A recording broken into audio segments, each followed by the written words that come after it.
เดือนสามดอกไม้สามคำได้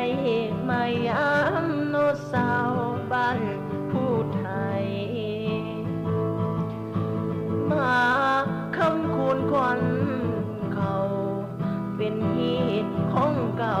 ละของเผ่าผู้ไทยสาวบ้านวั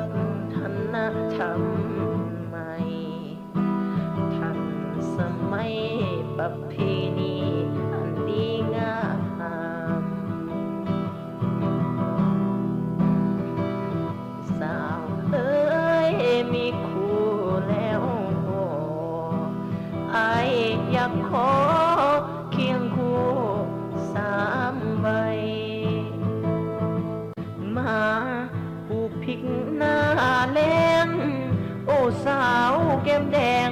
ละน้องจงเห็นใจโปรดสงสารไอ้บ่าวบ้านไกลผู้ที่ไม่มาเป็นเคยแม่นาง